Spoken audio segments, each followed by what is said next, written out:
Hello friends, আজ share করছি সম্পূর্ণ নিরামিষভাবে পেঁয়াজ রসুন ছাড়া ব্রোকলি আলু মটরের সবজি, যা গরম ভাত রুটি পরোটা সবকিছুর সাথেই পরিবেশন করতে পারবেন। অসাধারণ লাগে এভাবে বানালে। তো আমি এক বাটি কাঁচা মটরশুঁটি নিয়েছি আর একটা মিডিয়াম সাইজের ব্রোকলি নিয়েছি, ফুলকপির মতো করেই মিডিয়াম টুকরো করে কেটে নিলাম। তারপর নিয়েছি একটা বড় সাইজের আলু, খোসা ছাড়িয়ে ডুমো ডুমো করে কেটে নেব। ফুলকপি আলুর তরকারি করার জন্য যেরকম করে কাটে ঠিক সেরকম করেই কেটে নিচ্ছি। আর আলু ছাড়াও রান্নাটা করতে পারেন। আলু ছাড়া আমাদের বাড়িতে যেন যে কোনো রান্নাই অসম্পূর্ণ, প্রায় সব সবজিতেই আলু দিয়ে রান্নাটা হয়। তো এখন ব্রোকলি আলুটাকে পরিষ্কার করে ধুয়ে নিলাম। এখন রান্নাটা করার জন্য গ্যাসের মধ্যে একটা কড়া বসিয়ে দিলাম। কড়াটা মোটামুটি গরম হয়ে গেলে অ্যাড করে দেব সর্ষের তেল 2 থেকে 3 টেবিল চামচ। তেলটা ভালো করে গরম করে নিয়ে কেটে রাখা আলু আর ব্রোকলি অ্যাড করে দিলাম।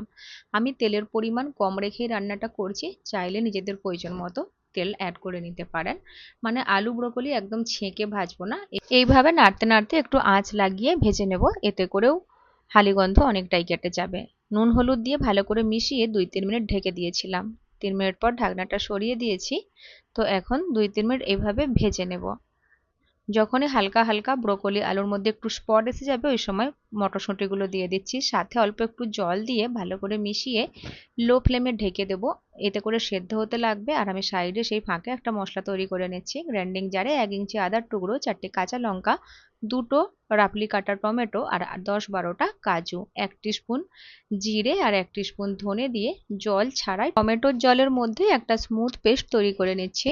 যদি প্রয়োজন হয় অল্প একটু জল দিয়েও মশলাটা পেস্ট তৈরি করে নিতে পারেন। তো এইভাবে আমার মশলাটা রেডি হয়ে গেছে।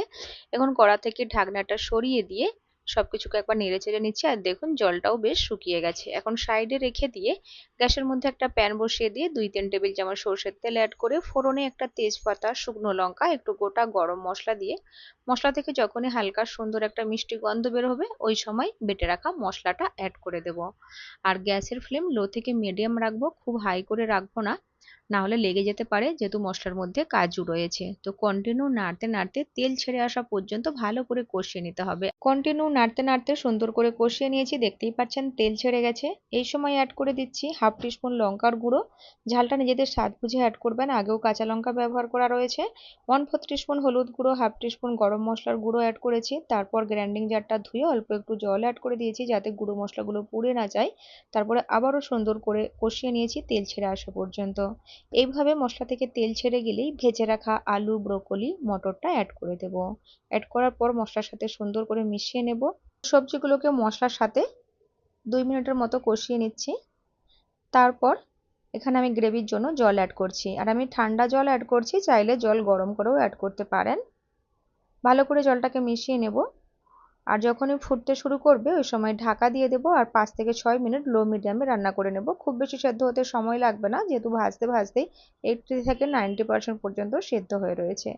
তো ঢাকনা খুলে আমি প্রথমে নুনটা চেক করে নিলাম ঠিকঠাক রয়েছে কিনা। তো এখানে নুন লাগবে, তো আমি নিজেদের স্বাদ অনুযায়ী নুনটা অ্যাডজাস্ট করে নিলাম।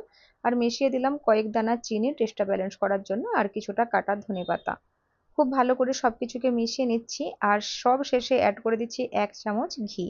ঘি দেওয়ার সাথে সাথে গ্যাসের ফ্লেম অফ করে দেবো, আর ঢাকা দিয়ে 5-6 মিনিট স্ট্যান্ডিং টাইমে রেখে দেবো। এতে করে ঘিয়ের ফ্লেভারটা সবজির মধ্যে ভালো করে মিশে যাবে।